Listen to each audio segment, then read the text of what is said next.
August 19th, 1944. Isigny-sur-Mer, France. American ordnance officers adjusted their field equipment as 3 captured German Panther tanks sat positioned across the Norman meadow. The testing board had convened at 10:30 that morning at the firing range established by 1st U.S. Army near Isigny.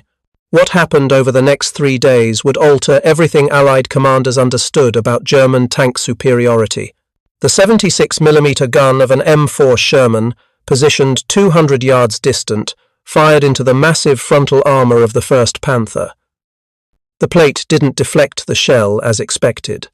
Instead, massive cracks spider-webbed across 3¼ inches of supposedly invincible steel, with entire sections breaking away like shattered glass. The 2nd Panther showed identical behaviour under testing. Complete fracturing from impacts that shouldn't have caused structural failure. The 3rd tank, however, survived 30 separate hits before showing any significant cracking. 3 Panthers, 3 completely different results, 2 showing brittle failures that violated every principle of proper armour steel manufacture. The American engineers stood in stunned silence. For over a year, the Panther had terrorized Allied tank crews across Europe. Its sloped frontal armour, angled at 55 degrees, provided protection equivalent to 7⅓ inches of vertical steel. Every tactical assessment concluded that standard American weapons couldn't penetrate it at normal combat ranges. Yet here, under controlled testing, 2 of 3 Panthers were shattering from impacts that earlier production models would have survived intact. Something was wrong with German armour. The discovery triggered the most comprehensive metallurgical investigation of enemy equipment in military history, revealing not German engineering excellence, but industrial collapse masked by propaganda and desperation. The story began in the frozen vastness of Russia 3 years earlier, June 23, 1941. The second day of Operation Barbarossa, German forces advancing through Soviet territory encountered a new type of tank that shocked the Wehrmacht. The T-34 combined powerful armament, excellent armour protection, and superior mobility in a single revolutionary design. Its 76mm gun could destroy German Panzer III and Panzer IV tanks at ranges where German weapons proved ineffective. Its sloped armour deflected hits that penetrated conventional tank designs.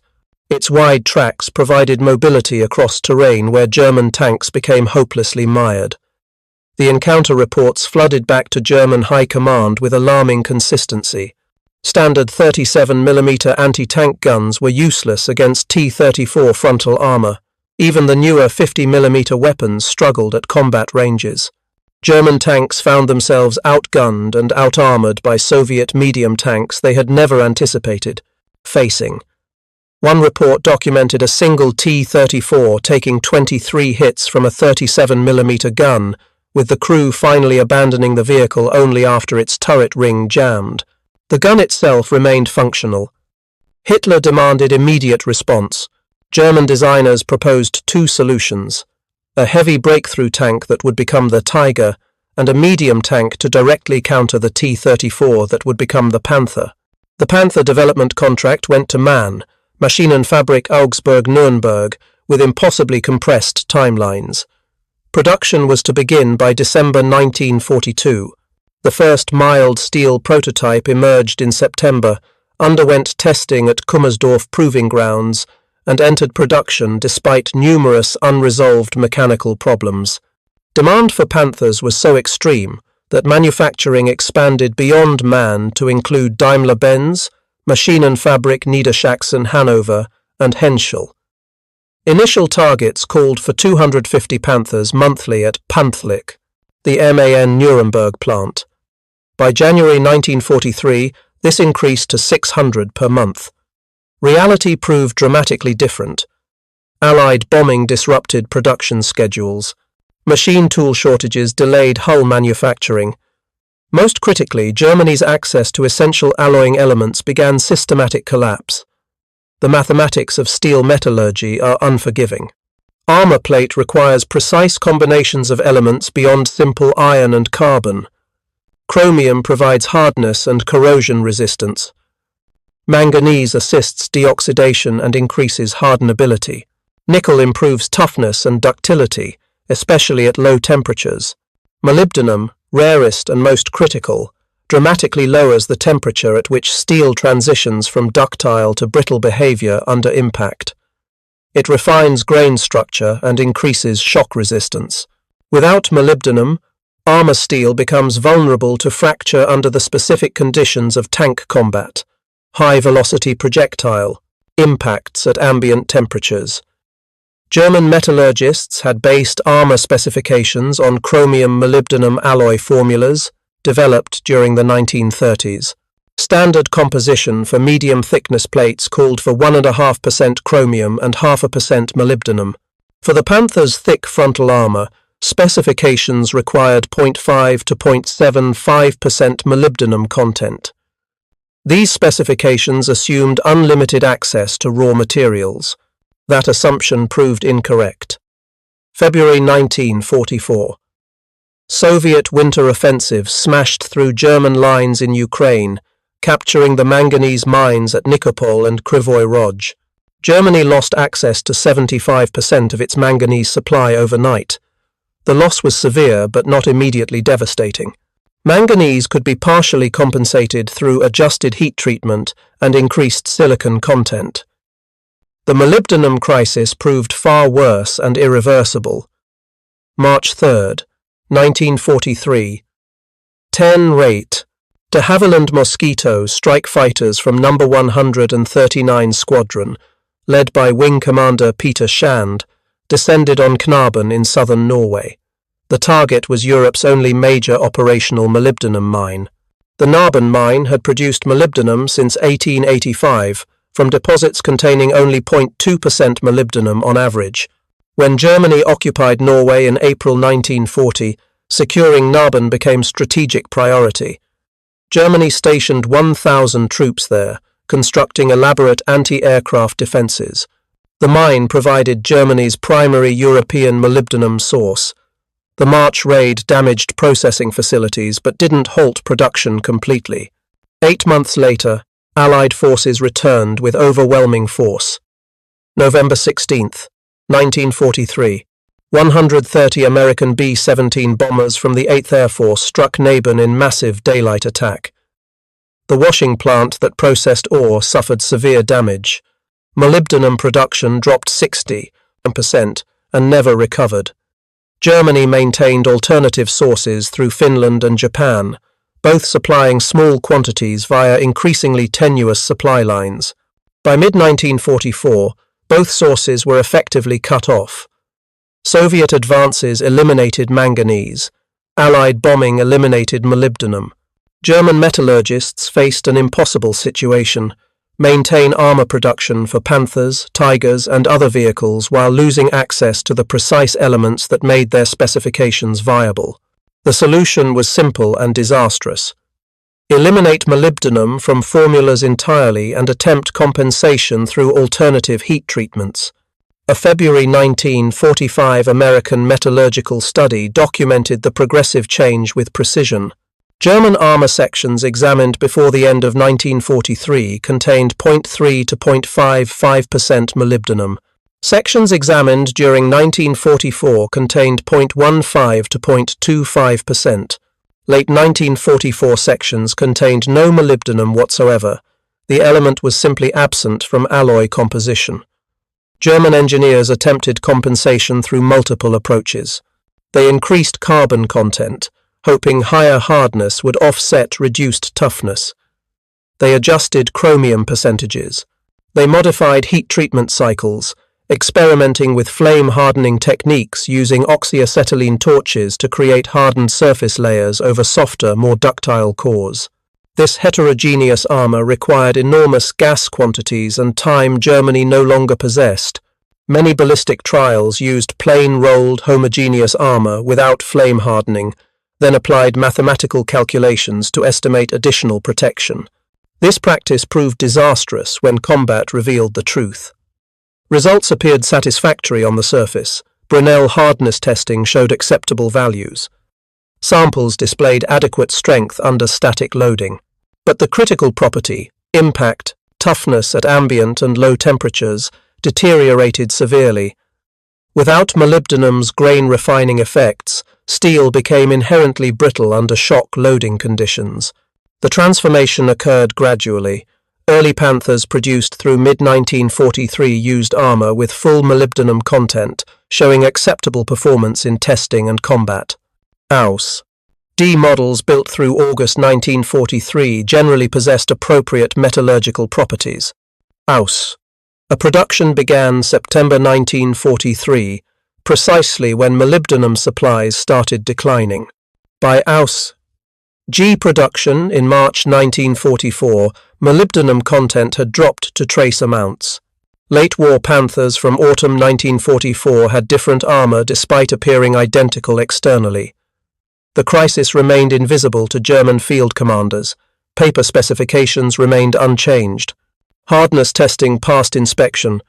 Tanks looked identical to earlier models, but their armor had transformed from tough, shock-resistant steel into brittle material vulnerable to fracture from impacts earlier plates would have survived. American intelligence began noticing combat anomalies during July 1944 Normandy operations. Tank crews reported contradictory results engaging Panthers. Some frontal armor appeared nearly invulnerable to 76mm guns at normal ranges. Other Panthers showed unexpected vulnerability. Crews assumed variations in range, angle, or ammunition quality. The real explanation was identical tanks with different armor metallurgy depending on production date. The Isigny tests in August provided first systematic documentation. The testing board convened August 19th at the firing range near Isigny-sur-Mer. The objective: determine effectiveness of American and British anti-tank weapons against Panther frontal armor. 3 captured Panthers were positioned as targets. Test ammunition included 76mm, armor-piercing capped rounds, high-velocity armor-piercing with tungsten cores, and British 17-pounder rounds. 2 officers with considerable test firing experience operated the 76mm gun. 2 superior British enlisted gunners operated 17-pounder weapons. Testing continued through August 20th and 21st as weather and target availability permitted. Tank No. 1, an Ausf. D, produced April 1943 with armor manufactured November 1942 by Ruhrstahl, suffered rapid failure. Early hits with 76mm HVAP caused complete penetration. Subsequent impacts produced massive cracking. By the 8th hit, large glacis plate sections had broken away completely. Tank No. 3, an Ausf. A built March 1944 with armor from November 1943 by Dortmund Herder Hüttenverein, showed marginally better performance but still failed severely. After multiple hits, extensive cracking developed. 1 British sabot round produced cracks so severe that subsequent impacts opened complete penetrations through weakened sections. Tank No. 2, the newest with armor from January 1944, behaved dramatically differently. This plate sustained 30 hits at ranges from 600 to 200 yards without cracking. Penetrations occurred, but armor retained structural integrity. The testing board's report, submitted August 22nd, documented the inconsistency but lacked metallurgical explanation for dramatic variations. The board focused on ammunition effectiveness rather than armor quality. Their conclusions noted that 17-pounder armor-piercing capped rounds were marginally more effective than American 76mm HVAP. Neither could reliably penetrate Panther glacis armor on first hit against average quality plate. 17-pounder sabot rounds, while potentially more effective, had unacceptable accuracy. The report catalyzed American weapon development. HVAP production accelerated. 90mm guns received priority development. By September, first M36 tank destroyers with 90mm guns deployed to France. But the larger mystery remained. Why did 2 Panthers shatter while a third held firm under identical testing? The answer required metallurgical investigation beyond field capabilities. Aberdeen Proving Ground, Maryland. Established October 1917, Aberdeen served as the U.S. Army's primary ordnance and armor testing facility. The metallurgical laboratories possessed equipment unavailable in combat theaters: electron microscopes, hardness testing apparatus, chemical analysis tools, and metallurgists trained in alloy composition analysis. Multiple Panthers arrived at Aberdeen between late 1944 and early 1945, transported by Liberty ships returning from delivering European supplies. Each tank underwent systematic examination. Armor plate sections were cut from hulls using oxyacetylene torches. Each sample received individual identification, linking it to specific tank, production date, and manufacturer. Samples underwent comprehensive metallurgical analysis. Chemical composition analysis determined precise percentages of carbon, chromium, manganese, nickel, silicon, molybdenum, vanadium, and trace elements through spectroscopic methods. Results documented progressive deterioration. Early samples from 1943 Panthers showed composition matching German specifications. Later samples revealed systematic elimination of critical elements. Hardness testing used Brinell methods, pressing hardened steel balls into armor surfaces under standardized loads and measuring resulting indentations. German specifications called for hardness values from 260 to 320 Brinell, depending on plate thickness and type. Most captured armor met these specifications, but hardness alone meant nothing without toughness. Impact testing revealed critical failures. Small samples underwent Charpy impact tests where pendulum hammers struck notched specimens measuring energy absorbed during fracture. Armor steel should show high energy absorption, indicating ductile behavior resisting crack propagation. Molybdenum deficient German samples showed brittle fracture with minimal energy absorption. Metallurgists examined fracture surfaces of combat-damaged plates. Ductile fracture shows fibrous, torn surfaces with significant plastic deformation. Brittle fracture shows crystalline surfaces with minimal deformation, indicating material shattered rather than deformed. Late-war Panther armor consistently showed crystalline brittle fracture. Particularly revealing was examination of plates failing in combat or testing. One sample from a Panther knocked out in France showed where a 75mm high-explosive round struck side armor. Instead of simple impact crater, the hit caused entire plate sections to crack and break away. Armor literally shattered from an HE round that shouldn't have penetrated. Aberdeen metallurgists prepared their report in January 1945 titled Metallurgical Examination of 3 1/4 inch thick armor plate from a German WWII Panther tank. The conclusion was devastating. Armor showed poor toughness.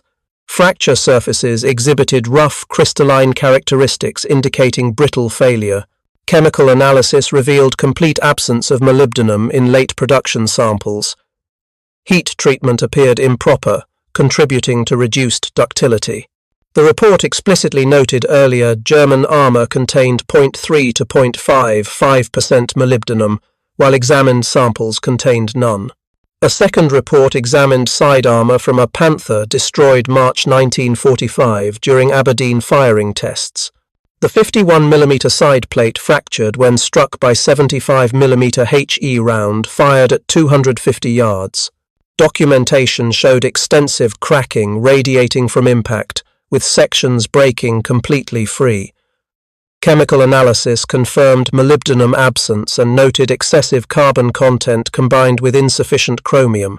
Conclusion stated, the cause of brittle fracture is attributed primarily to lack of molybdenum in steel composition, combined with inadequate heat treatment procedures. British and Soviet metallurgists reached identical conclusions through independent testing. British examining captured Panthers at Fighting Vehicle Proving Establishment documented identical brittle fracture. A Mediterranean area AFV technical report stated, the German plate appears far too brittle and large cracks develop from any penetration. These became so bad during trials that whole sections fell away and it was difficult to find target in later stages. Soviet testing of captured Tiger II tanks in August 1944 produced similar results. Soviet metallurgists reported the front plates of hull and turret, as shown in trials, are low quality. When armor was not penetrated, armor formed large cracks and large fragments broke off the rear side. The gunnery report noted, quality of Tiger B armor dropped radically compared to Tiger H, Panther, and Ferdinand quality. 3 separate Allied nations using different testing methodologies reached identical conclusions. Late-war German armor suffered from metallurgical defects caused by loss of critical alloying elements. Implications extended beyond laboratory analysis. American tank crews reported instances where 75mm high-explosive rounds caused unexpected damage to Panther side armor. The 776th Tank Destroyer Battalion documented 2 separate December 1944 occasions where 90mm armor-piercing rounds from M36 tank destroyers caused Panther armor to shatter. On December 24th, in freezing temperatures, 2 separate Panthers suffered complete armor plate failure. Cold ambient temperature likely pushed molybdenum-deficient steel further into brittle regime. Metallurgical theory explained the phenomenon. Steel undergoes ductile to brittle transition at specific temperatures depending on composition. Molybdenum dramatically lowers this transition temperature, allowing steel to remain ductile even in sub-zero conditions. Without molybdenum, transition temperature rises significantly. Late-war Panther armor likely became brittle at temperatures encountered during European winter campaigns. The discovery altered American tactical assessment. Intelligence officers reviewing combat reports began distinguishing early and late production Panthers. Crews received updated guidance. Late model Panthers could potentially be defeated by weapons previously considered inadequate. 75mm guns, standard armament on most Shermans, gained renewed relevance against side armor that might shatter rather than deflect hits. Psychological impact on German tank crews proved significant. Crew members began reporting armor failures seemed more common in newer tanks than older models. Experienced commanders noted Panthers built 1943 seemed to survive hits better than supposedly identical tanks built late 1944. Rumors spread through Panzer units. The new tanks are made of bad steel. The rumors were accurate. Production statistics documented broader German industrial collapse. Panther production peaked July 1944 at 380 units, but percentage of defective armor steadily increased. Quality control documentation captured after war revealed reject rates for armor plate climbed from 5% in 1943 to over 20% by late 1944. Many plates showing surface cracks or improper hardness were accepted anyway due to desperate tank demand. Spare parts crisis compounded armor problems. Allied bombing targeted Maybach engine plant in April 1944, halting production 5 months. When production resumed, priority went to complete engines for new tanks rather than spares. Percentage of tank production allocated to spares dropped from 25 to 30% in 1943 to only 8% by late 1944. Panthers broke down from mechanical failures, and even when armor remained intact, lack of spares rendered them inoperable.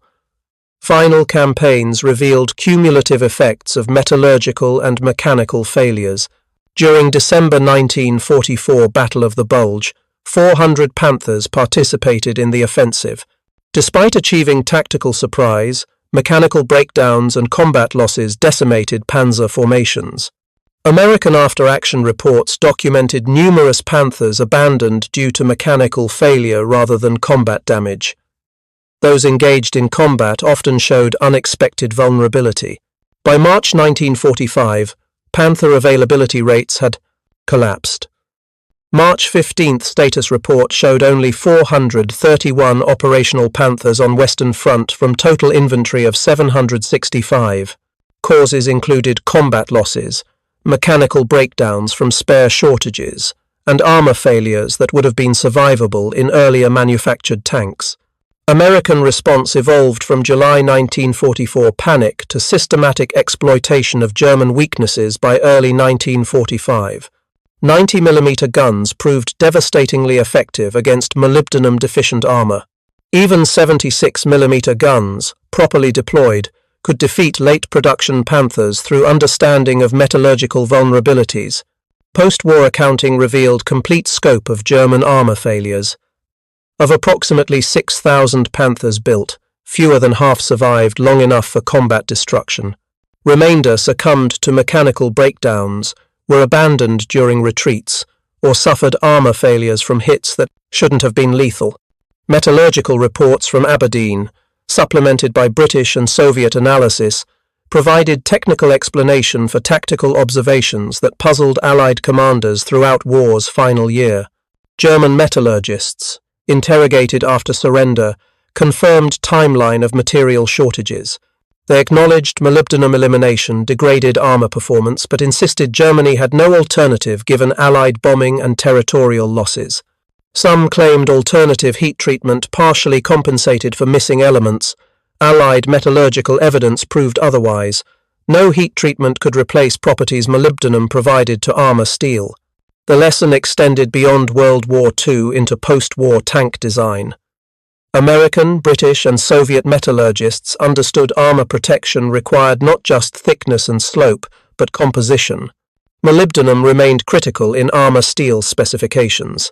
Modern tank armor, whether rolled homogeneous steel or advanced composite arrays, relies on principles revealed through systematic failure of late-war German production.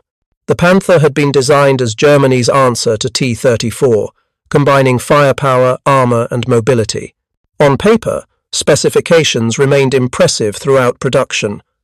75mm gun with excellent penetration, well-sloped armor providing protection equivalent to much thicker plate, relatively powerful engine. But specifications meant nothing when material properties deteriorated due to industrial collapse. Tanks rolling off production lines autumn 1944 looked identical to those built year earlier. Crews couldn't detect differences through visual inspection. Only metallurgical analysis revealed truth. Armor had transformed from tough, resilient steel into brittle material prone to fracture.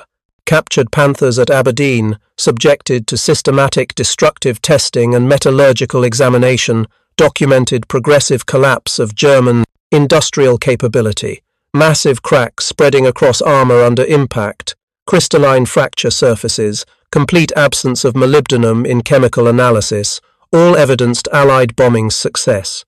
Bombing hadn't destroyed German tank production directly. Factories continued operating, assembly lines kept moving, Panthers kept rolling out. But bombing destroyed access to critical raw materials, and Soviet advances captured essential mines. Germany possessed technical knowledge to manufacture excellent armor steel. But technical knowledge meant nothing without molybdenum, without manganese, without precise elements making specifications reality rather than propaganda. Result was tanks appearing formidable but possessing weaknesses invisible to external inspection. The engineers conducting tests at Isigny August 1944 witnessed revelations beginning. 2 Panthers shattering from impacts that shouldn't have caused such failure. They couldn't have known. Standing in that Norman meadow, they were documenting metallurgical collapse of German tank production. Complete answer required chemical analysis at Aberdeen, supplemented by British and Soviet testing, correlated with production records and material shortage timelines. The answer revealed truth about industrial warfare. Victories are built not just through tactical brilliance or operational excellence, but through access to resources determining whether specifications become reality or merely propaganda. German Panther looked formidable. Specifications remained impressive on paper throughout war. But missing molybdenum, eliminated from formulas by necessity rather than choice, transformed those specifications into illusions shattering under impact of American shells that shouldn't have penetrated supposedly invulnerable armor. The fatal cracks spreading across German steel told the real story of how industrial capacity, not just battlefield prowess, determined the war's ultimate outcome.